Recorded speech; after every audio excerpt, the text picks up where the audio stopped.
was commissioned for Queen Mary in 1913 from Britain's House of Garrett. It consists of diamonds and a collection of 19 hanging pearls, all set in silver and gold. Later it was handed down to Queen Elizabeth. She then eventually gave it to her daughter-in-law, Princess Diana. It was through Diana that Lover's Knot became one of the most recognizable pieces of jewelry belonging to the British royal family. She famously paired it with a white, pearl-encrusted Catherine Walker ensemble while visiting Hong Kong in 1989. Upon her divorce from Prince Charles, the tiara was returned to Queen Elizabeth as part of the divorce deal. Kate Middleton didn't wear the Lover's Knot tiara for the first few years of her royal tenure. On her wedding day, Kate Middleton wore the Cartier Halo tiara. Then, for other formal occasions, most notably at the state dinner for Chinese President Xi Jinping, she donned the lotus flower tiara. However, in December 2015, she wore the Lover's Knot for that year's diplomatic reception. Immediately, comparisons to Diana were made. Since then, it's become the Duchess's formal headwear of choice. Ninth on the list is the Marie Therese, Duchess d'Angoulême Emerald and Diamond Tiara. The tiara, which was designed and executed by the French royal jewelers Everard and Frederic Baptiste in 1819, was a masterpiece of the French jewelry craftsmanship of the early 19th century. The design of the tiara was a symmetrical design of scrolling foliage, mounted with over 1,000 diamonds set in silver, and 40 emeralds set in gold. The silver and gold lines of the settings are clearly visible in the photograph of the tiara. The tiara survived the French Revolution and was hidden away together with other royal treasure. Eventually the tiara was sold in an auction to an English aristocrat. It was on display at the Albert and Victoria Museums for several years until the owner of the celebrated tiara successfully negotiated a deal with the Louvre Museum that brought him the returns he expected. Thus the emerald and diamond tiara of the Duchess d'Angoulême, Marie Therese Charlotte, the only child of Louis XVI and Marie Antoinette to survive the French Revolution, finally became the property of the Louvre Museum, where it is displayed today. Eighth on the list is the ligne aquamarine tiara. A tiara that comes to us courtesy of the Belgian noble house of Ligne.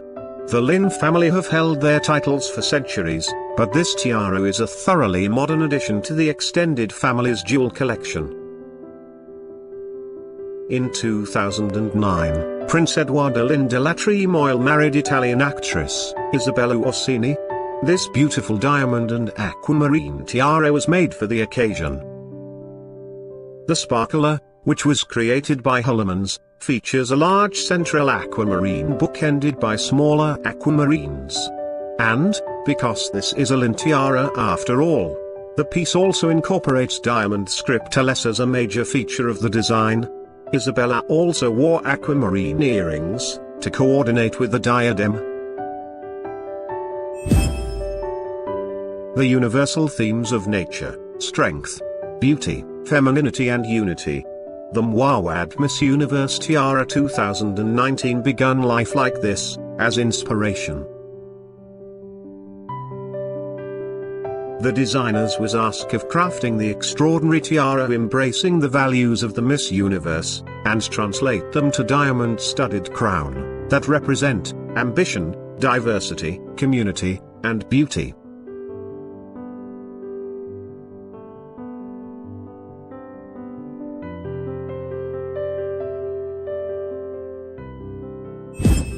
This tiara came to life in a meticulous process that combined the artistry and creative vision, using technology, master craftsmen, and the expertise to source and polish diamonds to the highest standard. The tiara's name, The Power of Unity, is meant to celebrate a women for being complex, diverse, unapologetically ambitious, and strong. The interconnected line motifs are meant to represent the community of women from around the world whose bands unite them, and reminds us that we are stronger than apart. Sixth on the list is this beautiful emerald tiara from the collection of Princess Katharina Henkel von Donsmarck in the 1900. I think it is difficult to exaggerate the importance of this emeralds. This is undoubtedly the greatest raw of original fabulous stones, 11 of them perfectly match. And what is extraordinary, is that, if you want to describe it to somebody, what color the great emerald is, you would point at these stones.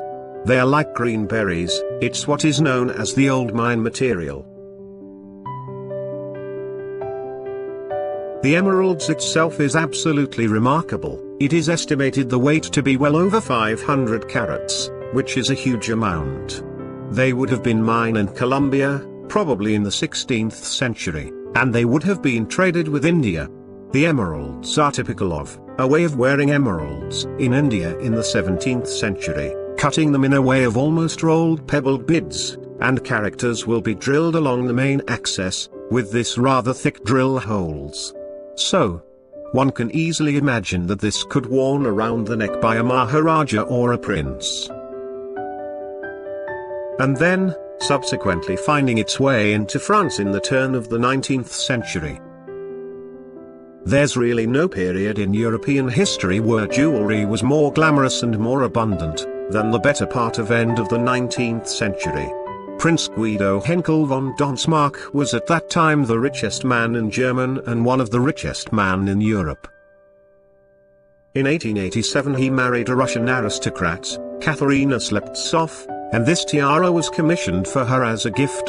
Donsmarck commissioned this tiara from Chormy. The design of the tiara, the base of the tiara is typical of the late 19th century. Very delicate garden forms set in diamonds and studded with this large cushion pale yellow diamond, which contrast perfectly with the emeralds. Fifth on the list is the Queen Alexandra's kokoshnik tiara. There are so many reasons to love Queen Alexandra's kokoshnik. It's an utterly classic tiara from a design perspective. It's a literal wall of diamonds. It has a fascinating, Romanov-related backstory.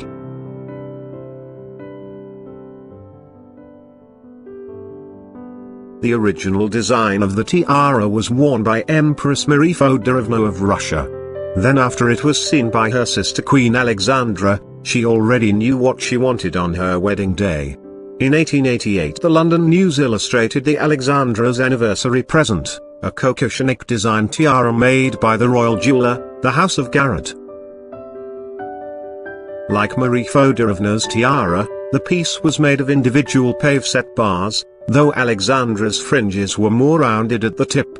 Alexandra's kokoshnik featured 77 of these fringe pieces, and the entire tiara was packed with more than 400 diamonds. One of the tiara's first appearances at a major royal occasion came a few years later, when Alexandra wore the diadem at the 1893 wedding of her second son, the Duke of York, later King George V, and Princess Mary of Teck. In portraits taken on that day, the flexibility of the tiara is apparent, the fringes are not bunched tightly together, and spaces are visible between the bars. Alexandra appears to have used another jewel, possibly a bracelet, to help gather the fringe together. When Queen Alexandra died in 1925, the kokoshnik was inherited by her daughter-in-law, Queen Mary. A fitting choice, since it was famously worn by Alexandra at Mary's wedding. Queen Mary died in 1953, and along with most of the rest of her property, she bequeathed the tiara to her granddaughter, Queen Elizabeth II. The piece quickly became a central part of Elizabeth's jewelry collection.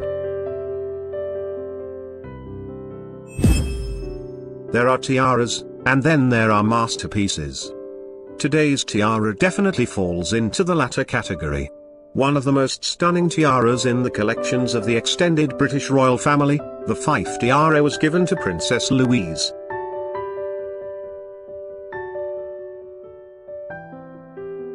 Princess Louise is the granddaughter of Queen Victoria, and she was the eldest daughter and third child of Albert Edward, Prince of Wales, and Princess Alexandra, who later became Edward VII and Queen Alexandra.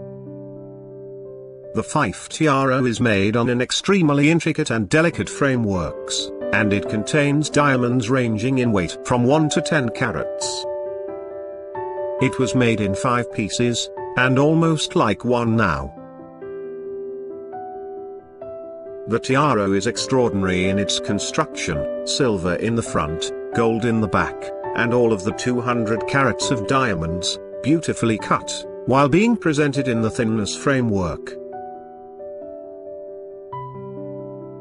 But what really extraordinary is the tiny pivots in which the pear-shaped diamonds are presented, and they would have caught the light. When Louise Duchess of Fife worn it, it would be an extremely beautiful to behold. Third on the list is the Brazilian aquamarine tiara. Most of the sparkling tiaras worn by Queen Elizabeth II of the United Kingdom were legacies from queens and princesses past, but a few of them have been hand-picked or commissioned by the Queen herself. Today's tiara, the Brazilian aquamarine, was ordered by the Queen as a part of an evolving parure of jewels. The Brazilian aquamarine parure didn't start with a tiara, it began with a necklace and a pair of earrings. These diamond and aquamarine pieces were presented to the Queen in 1953 by the Brazilian president as a coronation gift on behalf of the people of Brazil. By 1957, the Queen had also commissioned Garrett to make a tiara to match the aquamarine demi parure. The tiara featured an elaborate diamonds and aquamarine band base, with 3 aquamarine and diamond elements placed at intervals. The Queen has worn the tiara fairly consistently since its overhaul, even though it's now one of the tallest and most imposing diadems in her collection. The last time we saw her wear the tiara in public was during the Commonwealth Heads of Government meeting in Australia in October 2011. Queen Victoria and Prince Albert's shared love of art and design resulted in many an exquisite treasure, including jewels like her sapphire coronet and the oriental circlet. "Albert has such taste and arranges everything for me about my jewels," Victoria wrote. This Gothic-inspired emerald and diamond tiara is another example, a piece personally designed by Prince Albert and commissioned in 1845 from the London jeweller Joseph Kitching for £1,150. The tiara, nearly a full circlet in shape, has a base of cushion-shaped diamonds and step-cut emeralds topped by a graduated row of 19 inverted pear-shaped emeralds. The largest emerald weighs in at 15 carats. The tiara completed a parure of emeralds and diamonds previously gifted to the Queen by her husband, including a necklace with 9 clusters of emeralds surrounded by cushion-shaped diamonds, a pair of pendant earrings, and a brooch featuring a 20-carat emerald.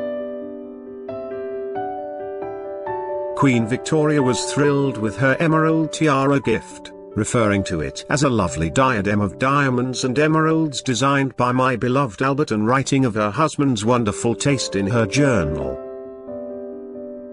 The family has allowed the tiara to be shown on exhibition, and, of course, has just now loaned it on a long-term basis to the Victoria Revealed exhibition at Kensington Palace alongside the fife tiara and the fife fringe tiara. The rest of the emerald parure is also on show, ready and waiting for your admiration. It already has mine. This is one of my absolute favorite pieces. Magnificent. This unique emerald tiara was made by Harry Winston in 1958 in advance of the marriage of the Shah of Iran and Farah Diba. Much like the Nur Orlean tiara, which was made in the same time frame for the same purpose, it includes a mix of diamond colors and incorporates old stones from the Iranian crown collection. The heart-shaped pointed base is made of a row of platinum set baguette white diamonds which sit underneath a double row of pink, yellow, and white diamonds. The brilliants are thought to be from the 19th century and Indian in origin. The largest 2 are 15 carats apiece. The top is set with 7 large oval and round Cape-Oaken emeralds which are probably from South America and were likely cut before 1738, when Nadir Shah invaded India. The emeralds range in size from 10 carats each, for the two smallest, to 65 carats, for the large central stone, and are framed in diamonds thought to be from South Africa. The tiara may have been a signature piece for the Empress, but it belonged to the crown jewel collection and as such did not come with her when the imperial family fled the country in 1979. While they are no longer worn, the jewels are safe and sound and available for public viewing at the Treasury of National Jewels in the Central Bank of the Islamic Republic of Iran in Tehran. I hope you had a wonderful time viewing some of the most beautiful tiaras made for the royalties, nobles, and pageantry. It was a pleasure. Have a wonderful day.